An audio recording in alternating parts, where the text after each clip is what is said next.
What's up, Ragin Nation? How's it going? This is Alex Yu, and you're watching the TF Movie Show. This is just a web series where we're talking about the Transformers live-action movie franchise. This is episode number 29, and before I begin this episode, I want to give a big shout out to Josh from Best Buy. Thanks for stopping me to say hi. It was nice to meet you. Also, thank you to everybody who checked out my spoiler-free review of Bumblebee. There was obviously an advanced early screening of Bumblebee that took place on December 8th. A lot of people already know about it. A lot of people have seen it. But if you haven't seen it, but you still want to know my thoughts about it without getting into any spoilerific details, go check out my review. It's spoiler-free. Next, I want to say thank you to everybody who participated in the Double Pass giveaway to watch the advanced screening of Bumblebee in Canada. There were 6 cities in Canada that are going to be screening Bumblebee for an advanced screening. I have contacted all the winners. Congratulations. Okay, let's get on with this episode. So you may have already read the title for this episode, and it is Bumblebee, Should You Take Your Kids? This is a parental advisory video because I've just been receiving a lot of questions from concerned parents about whether or not they should take their kids to watch Bumblebee. And first of all, I want to say thank you for contacting me because I really appreciate the fact that you value my opinion and my feedback and my most honest opinion about whether you should take your kids or not. So thank you so much for acknowledging that. I really, really appreciate it. So now the reason why a lot of people have been wondering this, a lot of parents have been concerned about this, is really because of the last, or rather the previous 5 films that were directed by Michael Bay. And the first one really set the standard for what a Transformers film could be like. And we're talking about the type of content that would be displayed in the movie. And with a Michael Bay movie, nobody really expected to have a really hard PG13 rating. He really pushed the envelope for the PG13 rating, and he did what he could do to really make it as far as a PG-13 rating can go. And it included a lot of things, from really, really intense action, like high-octane action, to a lot of crude humor, sexual innuendo, and a lot of coarse language. So a lot of parents want to know that, is it going to be the same type of style? And well, I have an answer for you. But let's just take a look back and see what Michael Bay has offered us from the beginning. I mean, let's just look at some of the parental advisories. Rated PG-13 for intense sequences of sci-fi action violence, brief sexual humor, and language. That was for the first Transformers. Revenge of Fallen had intense sequences of sci-fi action violence, language, some crude and sexual material, and brief drug material. Dark of the Moon, intense prolonged sequences of sci-fi action violence, mayhem and destruction, and for language, some sexuality and innuendo. Age of Extinction, intense sequences of sci-fi, violence and action, language, and brief innuendo. And The Last Night, violence and intense sequences of sci-fi action, language, and some innuendo. He just can't seem to get away from the innuendo, the sexual humor, the crude humor, and a little bit of drug use. And of course, the violence and action is really intense, and it's prolonged. It's like these really, really extended sequences of action violence.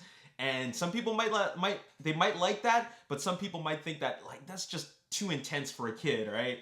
And you know, if you want to look back at some of the stuff that Michael Bay has had to offer, I mean, let's look back at the first 3 films. I mean, Megan Fox bending over a Camaro, and then Sam Witwicky saying that he loves females working on his engine. Bumblebee pissing on Agent Simmons. Happy time masturbation jokes. Megan Fox, or rather Michaela, bending over like that, and then she does like a little like phone thing talking about camshafts, and then the mom getting high on weed, a makeout session between Alicia and Sam Witwicky, wheelie humping Megan Fox's leg, the twins calling Leo a pubic frohead. Devastator's balls, which actually made me laugh out loud. It's still funny to me. And for Dark of the Moon, it opens with this shot of Rosie Huntington-Whiteley, who's also a Victoria's Secret model, so Michael Bay just cannot help but shoot her like that. And finally, a near crotch shot of Rosie Huntington-Whiteley getting out of Soundwave. So that already tells you the style, the visual style, and the type of humor that Michael Bay can't seem to get away from all these films that he has made, which is based off of a cartoon toy line, like a cartoon that's there to promote a toy line for kids. So that's a style. So parents obviously have a very, very strong concern on whether or not they should take their kids. Now, I have an answer for you, and that is yes, you should definitely take your kids, because if you look at this rating, all we have here for Bumblebee is rated PG-13 for sequences of sci-fi action violence. Gone is the crude humor. Gone is the sexual innuendo. Gone is the drug use. All that stuff is gone. It's not necessary. They go back to basics. Think about movies like E.T. and Short Circuit and things like that. These are films that are really take you back to more a level of innocence, especially like back in the 80s, films that came out like that, and it doesn't need all that stuff. All that stuff is just extra excess nonsense that doesn't need to be there. This is a movie about a teenage girl who discovers a new best friend, and it happens to be an alien, and it's an alien, and it happens to be a very, very sweet and tender relationship that they have, and it's nothing more than that, except there is, of course, robot action in it, and it's really, really awesome. But let's get down to the nitty-gritty. What do we really have here? Okay, let's talk about language. I honestly could not remember them dropping any S words or B words or F words. There are not any as far as I can remember. It never really stuck in my mind, so I think the language is very clean in this movie. I might have forgotten, but nothing really stuck out. Do you remember Transformers Last Night? I could not remember how many times they said the word bitch. They said it so many times it almost made me uncomfortable. And it wasn't because I was offended. It was just because I was feeling for the parents that had to take their kids, and they kept on saying that word over and over and over again. So, it's a little bit awkward, but that is gone. So it's nowhere near as close to the amount of coarse language that Transformers Last Night has. Now, let's talk about the romance aspect of this film. As you know, it's Haley Steinfeld, and there's a romantic interest named Memo. And what can you expect to see from this movie? Well, I'll say that it's a cute relationship that they have, and I won't even call it a relationship. It's more of a friendship, and it's very innocent. It's very clean. So you don't have to worry about any mushy stuff that your kids might go ew at. It's a very cute and it's very clean a friendship that they have. Okay, humor. The humor is very clever. I think it's very, very well written, and it doesn't need to resort to juvenile, crude dialogue to make the audience laugh. I think the humor is actually very cute. It's very clever. And it's brilliantly written by Christina Hodson, so we don't have any of that toilet humor and sexual humor that Michael Bay is so used to in bringing the audience in 5 films. So you don't have to worry about that. No scenes of drug use. I don't remember any of that stuff. Now let's get down to the action. In the Transformers films directed by Michael Bay, the action is very exciting. It's very intense. It's very cool. But some of them are just very prolonged sequences, extended sequences that really might be too intense for kids. And some of those sequences can be quite violent, and especially in the way some robots are taken out and how they're killed. So remember when Ratchet had his spark taken out? I mean, that was pretty brutal. So I can understand parents' concerns about that. Now, with regards to the action is fun and it's exciting. But they're not prolonged, extended, 45-minute building destruction, city destruction mayhem that Michael Bay has to offer. It's not like that type of action. It's more just a pretty standard action sequence, but it's exciting because it's 2 robots fighting each other. And not only that, it is Transformers action. You know how Michael Bay gives us robot on robot fighting? It's just like robots fighting each other, and they're really just robots. They're not actually Transformers, they're robots. Here, Travis Knight gives us action that is fun because you actually are watching Transformers fight, because the action is easy to follow, and they actually make good use of their alt modes during an action sequence. The alt modes are actually functional. They serve as transformers that have a functional purpose with their alt modes. So that is really great, and therefore it creates for really fun and really exciting action sequences. And like I said, they're easy to follow, so your kids will love all the exciting action. Now, I'm gonna get into a little bit of mild spoiler territory, and I'll just say that there is scenes, or rather a scene of mild bullying and peer pressure.